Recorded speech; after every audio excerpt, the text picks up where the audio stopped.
Bienvenidos y bienvenidas amigos y amigas de Escudería SF, donde la pasión por la velocidad encuentra su voz en este espacio dedicado a la Fórmula Uno.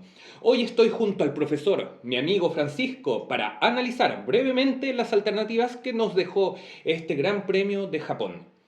Las leyendas en esta oportunidad, amigo, se quedaron solamente en los libros y almanaques deportivos.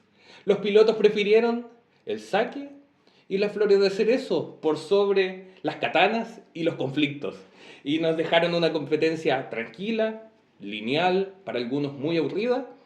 ¿Qué pasaremos a conversar ahora? Amigo, ¿cómo has estado? La verdad que bien, aprovecho de saludar a todas y todos, ¿cierto? Nuestra comunidad de Escudería SF, reencontrándonos en esta tercera cita de la temporada 2025, bastante expectante sobre todo, de un gran premio aburridísimo, pero ya hablaremos más en detalle sobre todos los detalles de este gran premio. Y en gran medida me encuentro bastante bien y sobre todo con muchas ganas de conversar, a pesar de que haya sido un gran premio fome, aburrido, lineal y todos los calificativos que le podamos entregar.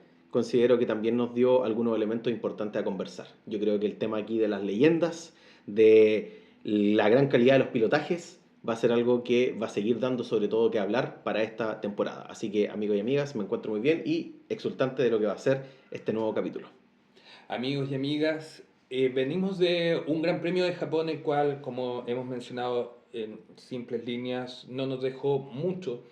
Veníamos con grandes esperanzas después de un Gran Premio de China, el cual tampoco nos aportó grandes alternativas o resultados para analizar.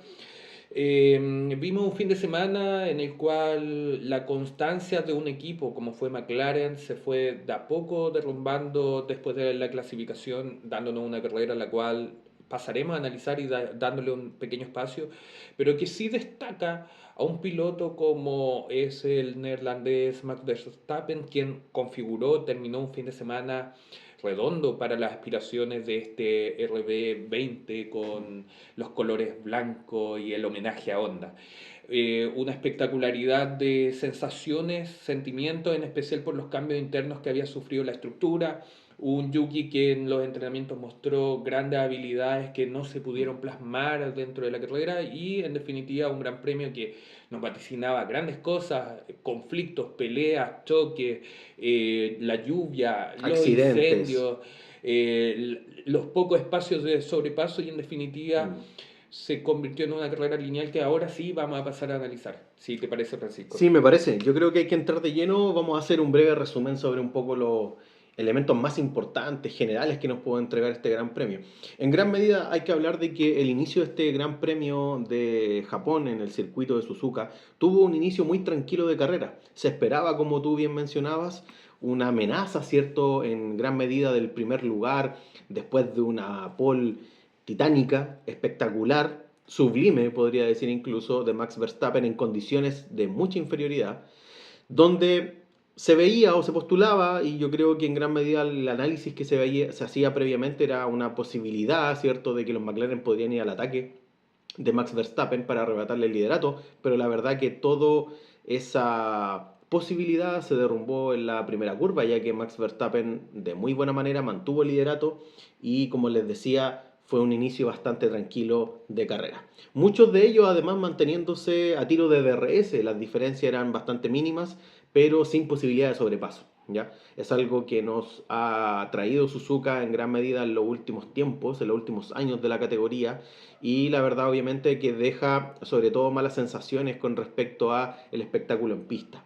Ahora bien, algunos pilotos tuvieron más complicada, ¿no?, el inicio de esta carrera. Por ejemplo, podríamos destacar lo que ocurre con Bortoleto, quien en un principio pierde 3 posiciones y además, entre otros, obviamente, pilotos que estuvieron también muy al límite, ¿no? Podríamos decir. En un primer caso, por ejemplo, Pierre Gasly, que va a perder la posición con Alonso en una maniobra muy bonita, de mucho respeto también, y eso es muy interesante a considerar, ya que a veces, cierto, nos acostumbramos también a que las maniobras al límite lleven finalmente a algún tipo de choque o accidente, pero en el caso de lo que pasó entre Alonso y Gasly, pudimos ver un importante respeto en pista y eso la verdad que hay que agradecerlo, sobre todo también por la limpieza de las maniobras que pudieron realizar en el contexto de este Gran Premio. Por otro lado, Sainz, que va a estar en una lucha constante, sobre todo en las posiciones, ¿cierto?, de la décima hacia abajo, podríamos decir. Eh, Estuvieron la verdad que bastante al límite en algunos casos. Sainz-Hülkenberg recuperando posiciones, pero luego Hülkenberg volvía al ataque y podía pasar a Sainz, pero la verdad que se mantuvieron en esa línea. Una cosa interesante que nos pudo entregar el Gran Premio y dentro de los muy pocos adelantamientos que pudimos también observar fue la maniobra también de Hamilton con el neumático duro, con una estrategia que en un principio destacaba sobre todo por el riesgo que estaba tomando también Ferrari con Hamilton de estirar también este neumático y en el inicio cierto de la carrera, al inicio de la vuelta 6, Hamilton adelantó al piloto del equipo Visa Catch-Up Racing Bulls, Isaac Hadjar, en la recta principal para ponerse, en este caso, en la séptima posición. Recordemos que Hamilton va a salir desde la octava plaza, en una quali que tampoco fue muy favorable, ¿no?, para el piloto inglés. Si uno observa la carrera hasta acá, no pasa nada interesante hasta la vuelta 22. Cambio de neumáticos en un momento, estamos hablando ya en el término, ¿cierto?, del neumático medio, que en su gran mayoría fue utilizado por los pilotos, donde se comenzaron a ver cosas bien interesantes que nos van a dejar en gran medida las importantes discusiones que se generaron en este fin de semana. Por un lado, entra los pilotos Max Verstappen, Lando Norris y también Charles Leclerc a cambiar neumáticos y se produce cierto encontrón a la salida de pista, perdón, a la salida de la calle de boxes, donde si uno se fija en los tiempos en el cronómetro del cambio de neumáticos, Red Bull demora un segundo más que el equipo McLaren. El equipo McLaren hizo una parada en pits de 2,3 segundos y en el caso de Red Bull 3,3 segundos. Es interesante destacar, y esto lo conversábamos, ¿cierto?, en la antesala de este podcast, ¿qué hubiese pasado si, por ejemplo, Red Bull hace una parada excelente de 2,3 segundos, 2,4? En la emoción que hubiese generado la tensión entre Norris y Verstappen a la salida de la calle de boxes, no hubiese pasado nada y hubiésemos tenido un gran premio aún más aburrido que el que vimos en este fin de semana en Suzuka.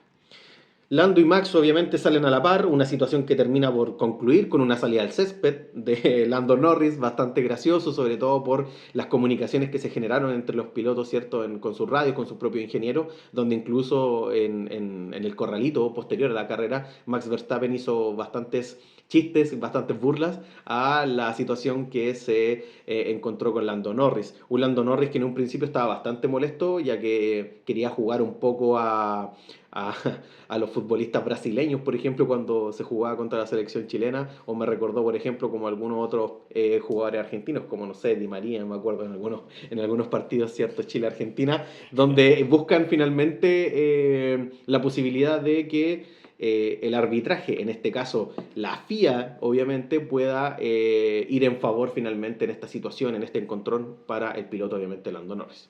Claro, amigo, solamente como un paréntesis, es importante acá destacar algo que salió en un medio especializado como es Car and Driver, el cual dice el por qué en principio Lando Norris estaría atentando contra esta figura de Verstappen y por qué lo impulsa afuera y la protesta con la FIA.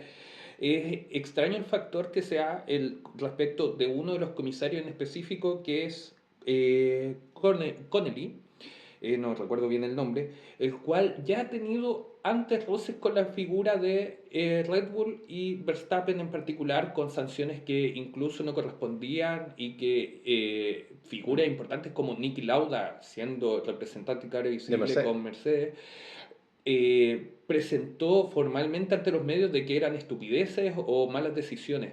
Yo creo de que, y al menos este medio lo recoge de esa forma, de que Norris estaba quizás jugando, tentando a este comisario presente en pista para ver si eventualmente a Max Verstappen le podía caer una sanción. Ahora, si vemos completamente la maniobra en sí, como tú también has mencionado, Norris nunca estuvo siquiera dentro del trazado de pista como para poder exigir la posición a Max Verstappen. Sí.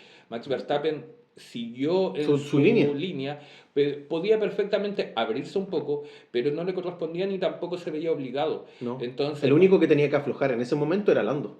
Claro. Esto lo digo bajo la responsabilidad de este medio. Sí. No, pero yo concuerdo. Yo estoy completamente de acuerdo con lo que menciona el medio y es muy probable que eso haya buscado el mismo Lando.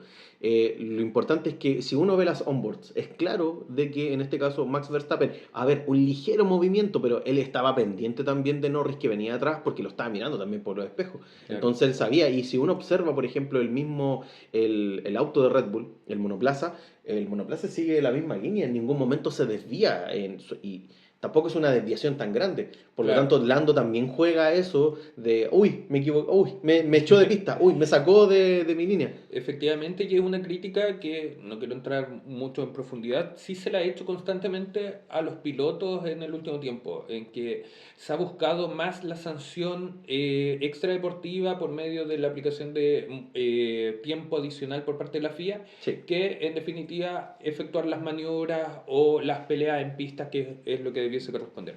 Perdón por el paréntesis, amigo, sigamos. Retomamos. Bien, como les decía, si no hubiese existido esta situación de este encontrón entre Lando, ¿cierto? Y Max Verstappen, la carrera hubiese seguido totalmente lineal como hubiese comenzado, ¿cierto? Desde la primera vuelta. Eh, el error claramente, y desde mi perspectiva, me hago cargo de mis palabras, fue de Norris, fue una situación X que, insisto, me alegro que no haya pasado a investigación porque hubiese sido ridículo finalmente porque en ningún momento hubo una peligrosidad también en pista, ¿ya? A tener en cuenta también eso. Bien, George Russell intentó un undercut a Leclerc, sobre todo esta estrategia, ya que uno podía observar, ¿cierto?, la lucha que está muy marcada en el campeonato de constructores entre Ferrari y Mercedes, pero lamentablemente para Mercedes el undercut no le funcionó y Leclerc siguió y pudo retomar la cuarta plaza, una cuarta plaza con la cual él estuvo hasta el final de la carrera. Si no me equivoco, tuvo un gap como de un poco más de 10 segundos, incluso con Oscar Piastri. Fue una carrera bastante aburrida, en gran medida señalado por los mismos pilotos. El mismo Sainz lo mencionó, aunque estoy un poco en desacuerdo con algo que mencionó Sainz, ya que mencionando un poco de que ahora, en este caso el Gran Premio de Suzuka, se estaba convirtiendo en una especie de nuevo Mónaco. Ahora, mantengamos un poco la distancia y los contextos. En el caso de Mónaco estamos hablando de un circuito urbano en condiciones muy excepcionales, donde claramente hay también un problema en el diseño de los monoplazas. En fin, Claro. no es Yo necesario creo, que nos detengamos, pero sí, igual considero que es interesante porque ha habido muchas críticas también al circuito de Suzuka, cuando yo considero que no es el problema el trazado, no es el problema el circuito. claro. Creo que, bueno, va a generarse esta polémica durante varios aspectos o momentos de la temporada, en especial con los circuitos más clásicos, antiguos, en que ya directamente los Mm, autos no permiten en cierto punto la competitividad. ¿Por qué? Porque o son muy anchos y las pistas son más chicas, mm, o los autos no pueden acercarse por los mm. problemas de el aire El aire sucio, del sucio. Están muy sobrecalentamiento. condicionados por el aire sucio. Si uno se fija, por ejemplo, en el equipo McLaren, el auto de McLaren es espectacular en aire limpio. En aire sucio siempre tiene problemas de sobrepaso.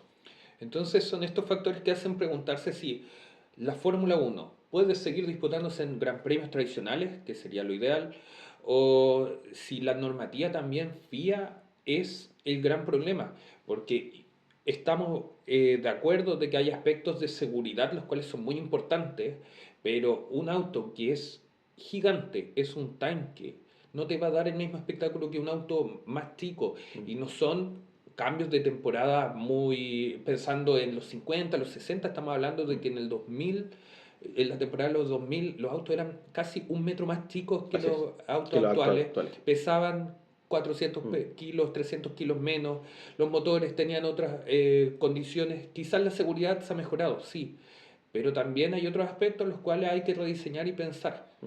¿Qué es Y lo que se está pensando de cara a la temporada al, 2026 con este cambio de regulación? Ahora, efectivamente, la disminución esperemos, es mínima, pero esperemos que podría esperemos que seguir haya esa un senda a cambio, futuro, claro. claro. Otra cosa interesante, yo creo que además del factor FIA, no tenemos que olvidarnos también el factor Pirelli. Porque acá obviamente se jugó, podríamos haber tenido una carrera un poco más entretenida si la variabilidad estratégica hubiese sido algo, un factor en juego. Claro. Pero no lo tuvimos. Y como no lo tuvimos, lamentablemente, tuvimos estrategias de una parada y en algunos casos estirar el neumático. Algunos, como creo, si no me equivoco, Kimi Antonelli ¿Cuántas vueltas tuvo? Más de 30 vueltas en el Gran Premio Suzuka. Y Y después cambió neumático. claro, Y después continuó con el duro y hasta el final de la carrera. ¿Qué espectáculo nos va a entregar también si ni siquiera se dan las condiciones estratégicas para que pueda haber, insisto, no solamente adelantamiento, sino también cercanía en pista que pueda permitir también una mayor competitividad y eso obviamente beneficia la espectacularidad al contexto de la Fórmula Uno? efectivamente, yo también, por ejemplo, cuestiono mucho y quizás me estoy adelantando, pero critico mucho en cuanto a las decisiones que tomó McLaren. Mm. ¿Por qué? Porque quizás relacionado mucho con lo que estás diciendo, dos factores importantes que son el aire limpio y el tema de los neumáticos, y viendo otros videos de otros creadores de contenido, los cuales tienen mucha razón en cuanto a decir lo que realmente, por ejemplo, Piastri podría haber ganado Mm. efectivamente, que de acuerdo a algunos de ellos han dicho con telemetría que quizás Piastri no hubiese tenido la posibilidad de alcanzar a Max. Pero yo creo de que hay un factor importante que estamos sacando de la ecuación cuando estamos hablando de esto. Primero, Piastri estuvo, ¿cuánto? Desde la mitad de la carrera, desde la vuelta 42, atrás ¿De Lando? de Lando, lo cual significa de que estaba con aire sucio, estaba con sobrecalentamiento neumático y aún así no se despegó de su compañero, lo cual significa no hubo una merma de No, rendimiento, en la cual ningún tanto se caso. decía de que podría Mm. afectarle para llegar a, por ejemplo, Max Verstappen. Y lo otro es que un tema de neumáticos es muy distinto cuando tú estás manejando la carrera y guardas las distancias en la cual te permite conservar el neumático a que venga un piloto el cual te venga a presionar. Oscar Piastri no tenía mucho que perder en esa oportunidad. Yo encuentro que, y critico seriamente la decisión de McLaren, es pensando de que estamos recién en la tercera carrera de la temporada, que se pongan límites tan temprano para proteger a un piloto por sobre el otro, Sí. pudiendo tomar medidas como por ejemplo decirle a Oscar, o, si es que tú adelantas y no puedes alcanzar a Verstappen, dale después la posición. Quizás podría haberse evitado algún tipo de problemas, pero Tenían una diferencia muy amplia con Leclerc, si era posible. era posible y nos limitaron la posibilidad de ver una batalla Mm. en pista y Max Verstappen sabemos de que tiene un auto que ahora se está adaptando, que está logrando, pero que no tiene el mejor rendimiento de gomas cuando tiene presión. Así es. Entonces nos privaron de eso y Sí. estoy muy molesto en verdad por McLaren. Sí, igual. Y adentrándome y un poco también enlazando al tema McLaren, yo también tengo mis grandes críticas. Vergonzoso lo de McLaren, realmente vergonzoso. En gran medida porque estamos hablando de un McLaren que desde la temporada 2024 uno esperaría que ellos hayan aprendido cómo manejar estas situaciones en un contexto donde se están jugando el campeonato de pilotos y el campeonato de constructores. Y ahora no es solamente que es posible que el campeonato de pilotos se pueda lograr, no, es muy probable que McLaren pueda llegar al final de la temporada con un posible campeón. ¿Por qué no? ¿Qué me molesta a mí? Que McLaren en ningún momento arriesgó para poder quitarle la primera posición a Max Verstappen que te robó la victoria el sábado en tu cara. Eso lo encuentro inaceptable. No jugarse la estrategia teniendo diferencias amplias con Leclerc, que en ningún caso iba a ser una amenaza, y un Oscar Piastri que fue frenado por el equipo. ¿Para qué? Para proteger a su piloto número uno, entre comillas, porque a los medios de prensa nunca se dice de que hay un piloto uno y dos. Ellos están en igualdad de condiciones, pero siempre las medidas son para proteger a Lando Norris. Efectivamente, y vuelvo a señalarte algo, quizás esté en un error, apuesten en contra mí, pero sostengo, el Gran Premio de España, o ya entrándose a la temporada europea, Miami, que también se vincula dentro de esta temporada europea, viene con un cambio de regulación importante en cuanto a la flexibilidad de los alerones. Mm. Yo sostengo en conversaciones que hemos tenido Sí, lo hablamos privadamente, en lo hemos capítulos anteriores hablado, también. en que ahora la FIA que ha establecido ciertas limitaciones específicas, McLaren perdió la ventaja que tenía en Australia. En China sufrió, quizás presentó unas ventajas, pero ya no era tan contundente con respecto a Claro. Russell. Y ahora pierde una cierta ventaja que tenía de rendimiento y de cercanía con Max Verstappen. Quizás pensando en los desarrollos naturales de los autos, McLaren se quede corto en algún momento de la temporada. Mm. O sea, tenemos que pensar de que ningún equipo en estos momentos ha desechado o descartado la posibilidad de continuar desarrollando el auto. Sí. Todos están peleando algo importante y Porque sabemos que el sabiendo, próximo año siempre está la poca claridad de lo que pueda ocurrir para el 2026. No efe- sabemos tampoco cómo se va a adecuar al contexto de la misma escudería este nuevo reglamento. Ese es el tema. efectivamente, entonces, para mí es muy molesto ver de que ya en la tercera carrera se pongan limitaciones dentro de los equipos que en definitiva pueden afectar Mm, y permear la posibilidad de que otro agente mm. esté peleando el campeonato. O sea, tenemos que ser sinceros, Max Verstappen Es un pilotazo. es un pilotazo, es Sí, el mejor piloto que nos ha sí, otorgado la categoría. Yo creo que junto a Lewis Hamilton son dos sí. pilotos fenomenales que están corriendo en paralelo esta temporada, Mm, pero Max Verstappen está sacando el rendimiento a un auto el cual ninguno de los demás pilotos que ha mm, estado dentro de la estructura en los últimos 2 años ha podido demostrar el potencial porque no lo tiene. mm. Entonces, si estás dejando la posibilidad de que Max Verstappen te esté peleando, está a un punto de Norris con 61 puntos en el Puntos. campeonato Mm, y tienes este cambio que puede perjudicar mucho a McLaren, que es una ventaja el alerón mm, flexible, versus Red Bull que tiene también la obligación de desarrollo de su auto, mm. puede ser de que al término de la temporada estemos pensando de que estos grandes estrategias que se pueden presentar por parte de McLaren al comienzo de temporada sean muy perjudicial y quizás Mm. su equipo ni siquiera sea campeón. Uno sabe que las carreras de evolución de monoplazas son claves para poder finalmente llegar al liderato del final de la temporada y lograr un campeonato de constructores o de pilotos. Eso hay que entenderlo. Uno podría hacer un repaso incluso muy actual. Situación Aston Martin 2023. Aston Martin que se pintaba como el futuro de las escuderías, que además le podían pelear a Max Verstappen, como pasó en cuanto la mitad de la temporada, menos de un poco la mitad de la temporada, y Aston Martin pasó a ser uno de los equipos de la tabla media para el final de la temporada. E incluso lo que nos ha dejado hasta el día de hoy, para qué hablar, porque Alonso sigue ahí dando declaraciones de que no alcanzan ni para una P18. Ahora, ¿a qué quiero llegar con esto? Es peligroso lo que está haciendo McLaren para sí mismos con respecto a cómo puede avanzar la temporada. ¿Quién sabe si Ferrari puede corregir sus situaciones, ¿no? De problemas que está presentando con el monoplaza? Lo mismo Mercedes. Lo mismo Mercedes, por ejemplo, si bien Antonelli no ha invocado una buena vuelta de clasificación, se ha demostrado competitividad y buen ritmo de Y buen carrera, ritmo. poniéndose ya por atrás de Russell en sus Sí, dos carreras, sí. Australia Australia y y Japón. sí.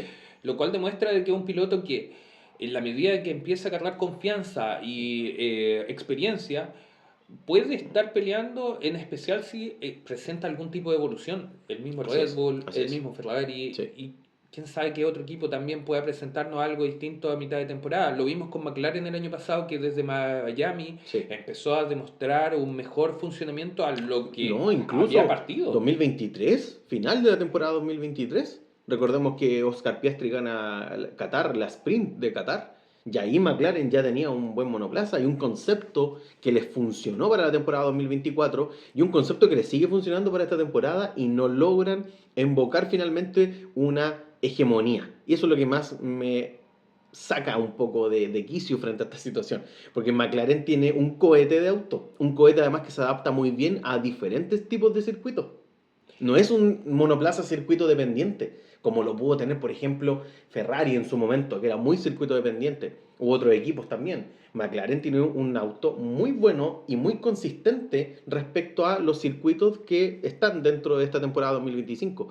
Y que jueguen a no ganar, a no ni siquiera arriesgarse por pelearle la victoria a Max Verstappen, me parece de una cobardía tremenda y muy mal por Zak Brown y por Andrea Stella, que en el fondo son quienes organizan esta estructura y mantienen también todas estas limitantes que incluso le ponen a sus mismos pilotos.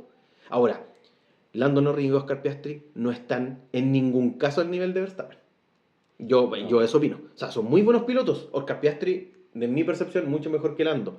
Pero no están al nivel de Verstappen. Y Verstappen, y yo concuerdo totalmente con él, si él manejara el McLaren de esta temporada, ni siquiera lo habrían visto. Déjenlos correr. Yo creo que esa es Eso es. la respuesta. Mira, Arriesguense con la estrategia.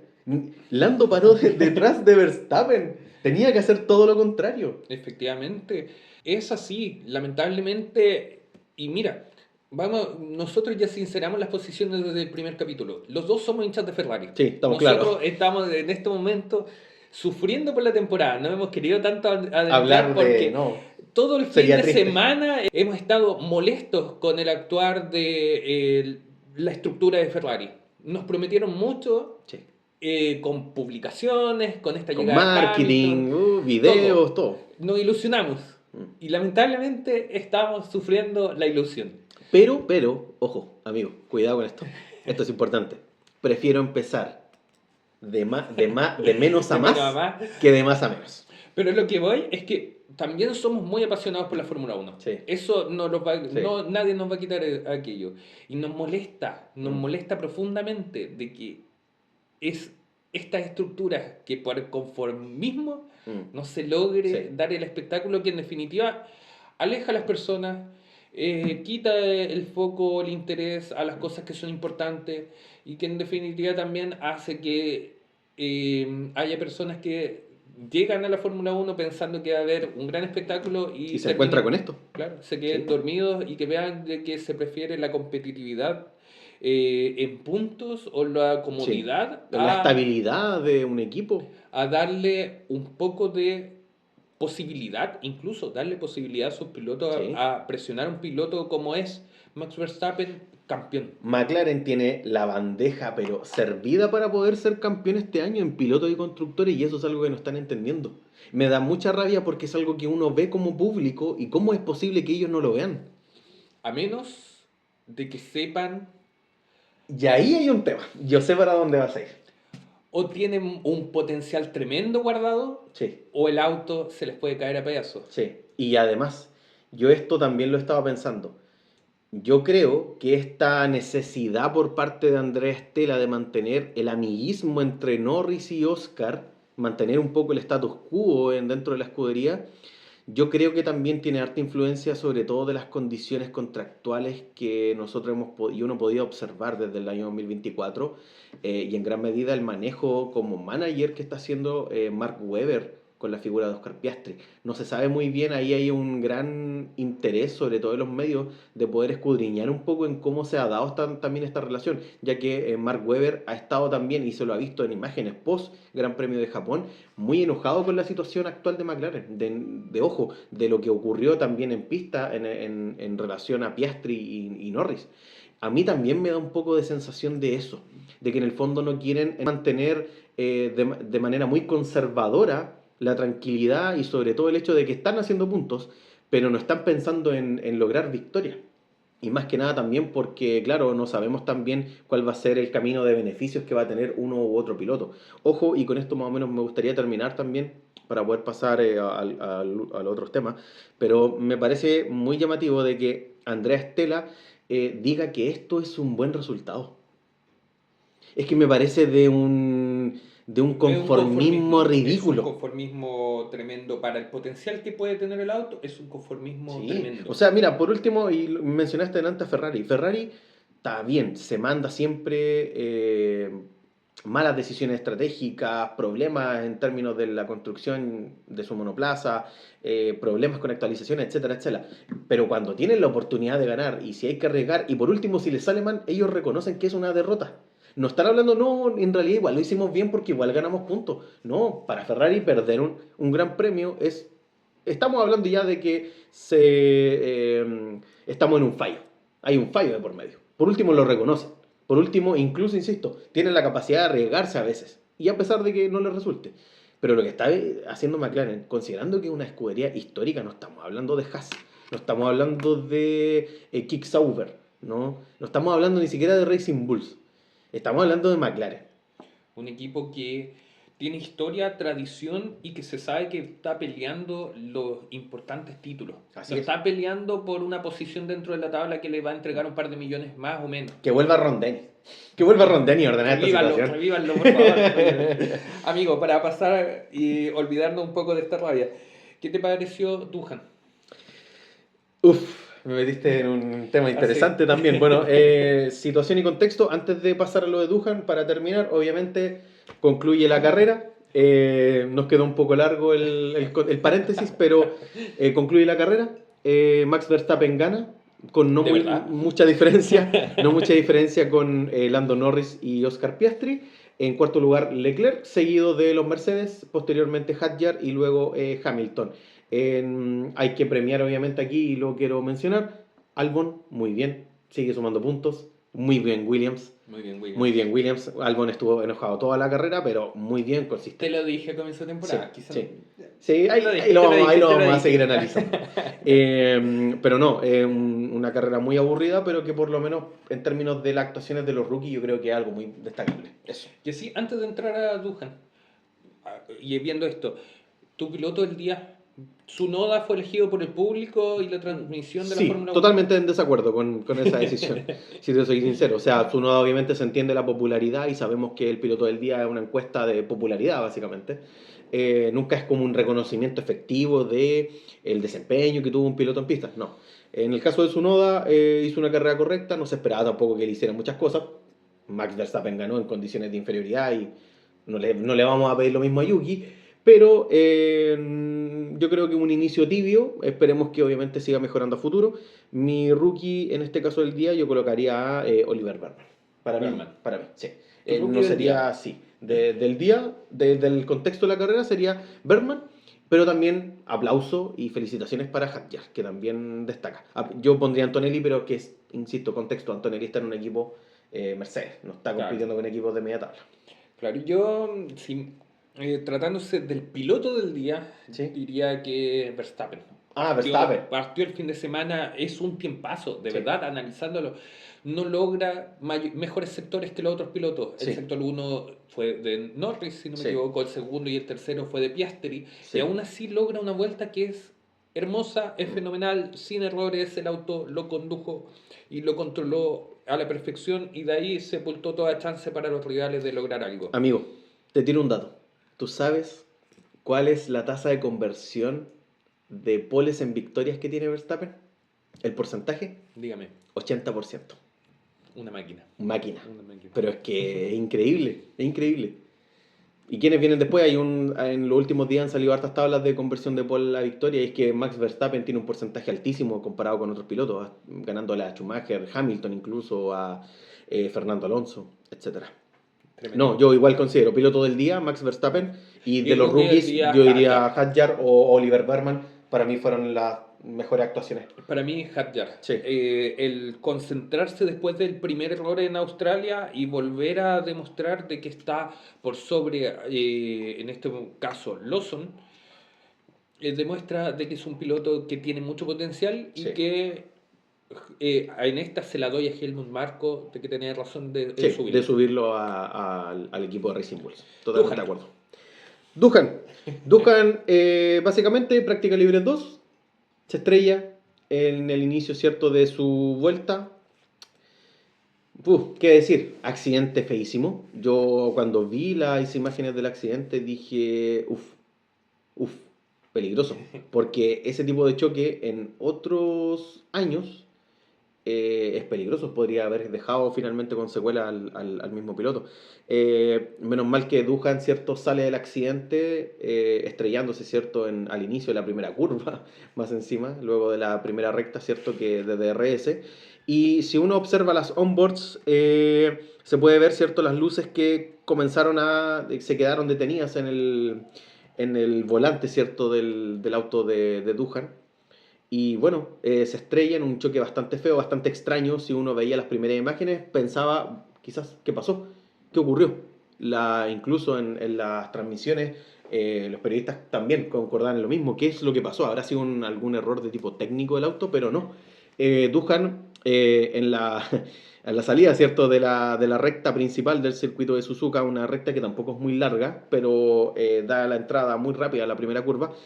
Duhan deja abierto el DRS y claro, ese cambio aerodinámico, obviamente en términos de carga, para un circuito tan demandante en términos de carga aerodinámica como es Suzuka, bueno, la cola se le fue y perdió el auto. Así es, una curva uno la cual se da a gran velocidad y que se va frenando en la medida que se va tomando. Según las mediciones, supera los 300 Sí, kilómetros por hora el choque, lo cual es un golpe tremendo. Y como tú bien dices, en otra época quizás que estaríamos hablando al respecto. Pero acá es importante señalar algunas cosas. Primero, yo en un comienzo, el capítulo pasado, también lo sostengo en parte, pero ahora pensando igual puedo cambiarlo. Alpine tomó la decisión de cambiar la práctica uno a Duhan por sobre Ryo Hirakawa. sí. Este piloto que después de la práctica uno fue contratado por Haas como piloto de reserva, lo cual demuestra que hizo un Una buen buena actuación. papel, que incluso no estuvo tan lejos de Gasly, aun cuando la diferencia es que este piloto con experiencia en carreras de resistencia convive mucho con el circuito, sabe las mañas de este, pero demostró para un cambio de coche que tenía buenas condiciones. Ahora lo que me pregunto es, ¿habría beneficiado por un lado a Duhan estar presente en la práctica uno? ¿O por el contrario, habría Duhan chocado en la práctica uno probando esto y se hubiese perdido tanto la práctica uno como Como la la práctica práctica 2. 2, que en definitiva es el mismo día que perdió? Sí. Eh, si tú me preguntaras si se hubiese chocado la primera práctica, yo creo que sí. Porque fue una decisión que él tomó. O sea, a ver, contexto. Duhan en declaraciones informó de que él dejó el DRS abierto a propósito, no una falla del monoplaza. No fue un problema que se detectó, sino que él dejó el DRS abierto porque lo había hecho previamente en el simulador y le había resultado. ¿Qué me quiere decir esto? No voy a entrar en todo el debate en términos de la simulación, cómo afecta la percepción en realidad del piloto. Puede ser una larga discusión. Es peligroso, sí, lo que hizo. Es una maniobra arriesgadísima. O sea, la sacó barata porque podría perfectamente no haber disputado todo el Gran Premio. Claro. ¿Ya? Ojo, también, cuidado, porque Duhan se bajó muy adolorido del monoplaza al término del Gran Premio de Japón. Quizás en qué condiciones en términos médicos se haya encontrado él en todo este contexto. Lo peligroso es que tomó una decisión y fue una decisión que ha generado también harta polémica porque Alpine ya se está replanteando incluso si va a continuar. Se está hablando mucho de que es muy probable también de que con esta situación de la práctica libre 2 donde deja a Duhan cierto fuera de poder disputar estas prácticas, y ojo, yo creo que en términos de todo lo que se está hablando, claro, aparece de nuevo la figura de Colapinto. Pero fuera de la aparición de esta figura de Colapinto, que aparece ahí como el reemplazo posible de Duhan, yo hubiese dejado que en este caso el piloto que hizo las pruebas, ¿cierto?, en la práctica libre uno se haya subido al monoplaza de Gasly. Duhan no era un conocedor del circuito de Suzuka. Y otra cosa, Duhan es un rookie que está recién comenzando en la competitividad de la Fórmula Uno con monoplazas que pueden llegar a velocidades muy amplias y que obviamente necesitan la práctica y la experiencia, comenzar a empaparse. Gasly, ¿cuántas veces ha competido en el Gran Premio de Suzuka? Variadas oportunidades. Así Yo, es. yo insisto, fue una mala decisión de Alpine y una muy mala decisión por parte de Duhan de hacer lo que hizo. Sí, sí, vuelvo a recalcar aquí. Ahora, Oliver Oáquez, que es director del equipo Alpine, el día de hoy, día martes, salió respaldando la figura de Duhan, diciendo básicamente, déjenlo en paz Mm. frente a las presiones mediáticas que se han generado incluso antes del accidente, pero Alpine también ha tomado la decisión de que sus pilotos de reserva, en especial como has mencionado Colapinto, tuviesen el mismo día, domingo, salida a pista en en el circuito, perdón, de Monza, en Italia. En Italia, sí. Lo cual demuestra de que o es una preparación en cuanto a la puesta a punto del auto, entendiendo de que en estos entrenamientos no pueden tomar autos de la temporada No, actual, sino de 2 años atrás, sí. o están preparando directamente a los pilotos para el cambio. Mm. Eh, en lo personal, siento que es una mala imagen la que podría presentar Alpine si es que se retracta en este momento de la temporada y saca a Duhan. A Duhan, Le sí. quita un poco de seriedad, pero por otro lado existe una clara presión en cuanto a los medios, en cuanto a los fanáticos, en Mm. especial los argentinos, que mueven mucho. Y por otro lado, un Flavio Briatore que sabemos que, como ya lo has comentado tú en otros Mm. capítulos, tiene esta liviandad de poder tomar y sacar un piloto las veces que se haga correspondiente. ¿No? Y tiene mucho peso también dentro de la escudería, por lo tanto también él tiene la posibilidad de poder elegir también quiénes van a ser los pilotos que van a representar a la escudería. Mm. Efectivamente, No son cuestiones que uno no sean de ahora, por así decirlo, en el caso de Briatore. Son prácticas que uno las pudo ver en años anteriores, cuando obviamente estaba dentro también de la categoría, hasta el 2008, 2009, no sé hasta qué año estuvo posterior al Crashgate. En fin, contexto complejo para Dujan. Obviamente los medios de comunicación le han dado también mucha crítica también. Y insisto, además estamos viendo un año de mucho bullying también a algunos pilotos, creo yo, a lo que pasó con Lawson, lo que está pasando con Dujan. No sé, hay un poco de presión mediática en gran medida con estos rookies, de estos pilotos, ¿cierto? Que llevan muy poco tiempo en la categoría. para mí la mayor crítica que puedo hacer, y es lo mismo que te dije en el capítulo anterior y en otros también, es respecto de los medios de comunicación y este espectáculo que se llama Fórmula Uno. Sí. No es extraño, no es nuevo el cambio de piloto a mitad de temporada, iniciada la temporada, incluso sin disputar temporada. Mm. Y lamentablemente los más afectados son estos pilotos jóvenes, los cuales no encuentran espacio en la estructura de equipos ya conformados, donde hay pilotos los cuales no se van simplemente. Lamento Así es. decirlo desde la perspectiva de Hamilton, pero es difícil sacar a una figura de Hamilton por una Antonelli a menos que haya, por ejemplo, un cambio de equipo. Así es. Y dicho eso, siento que se le está ejerciendo una presión innecesaria para la llegada de un piloto que quizás puede ser Colapinto, puede que Mm. no. Al Mm. final la decisión la toma el jefe de equipo siempre. Y generar también esa presión adicional para este piloto que va llegando y que tiene que demostrar cosas nuevas. Así Es lo es. mismo que le pasó a Lawson, que si bien no era un rookie dentro de la estructura Red Bull, sí era un piloto el cual no conocía Mm. la estructura en general, más Sí. allá de los contactos que podía Y que no tener con estaba también Helmut. como piloto de tiempo completo, o sea, estuvo en ciertas carreras, por lo Claro, tanto mitad eso de también temporada, que te, va te, afectando. te afecta en tu experiencia como piloto, eso es clave, sobre todo en la posibilidad de adaptabilidad que tienen también estos pilotos con el monoplaza que van a utilizar. Así que, bueno, un gran premio que nos deja estas sensaciones, grandes informaciones, etcétera. Obviamente hemos podido revisar acá algunos elementos bastante generales, un gran premio muy aburrido. ¿Qué nota le pondrías a este gran premio? De 1 a 10. Un 4 y solamente por la cuarta victoria de Verstappen. Ya, sí, yo igual, concuerdo. Una nota 4, no creo que haya dado más para eso. Incluso para aquellos que criticaron Mónaco 2024, yo creo que este premio me aburrió mucho más que Mónaco 2024, Sí. debo decirlo. Por último, tuvimos accidentes en Mónaco 2024. Acá nada, nada. Solamente algunos juegos estratégicos y poco más. Acá lo único que estoy sufriendo es que el único día que podía dormir esta tarde no lo hice. Y sería todo lo... Para nosotros con este horario en Latinoamérica estamos, la verdad, que bastante complicados. Así que, amigos y amigas, con esto damos por concluido este primer bloque y ahora se nos viene la previa del Gran Premio de Bahrein. Espérenos y continúen atentos a lo que se viene. Síganos y continúe escuchándonos en la segunda parte de este capítulo, correspondiente al Gran Premio de Bahrein, la previa, aquí en Escudería SF.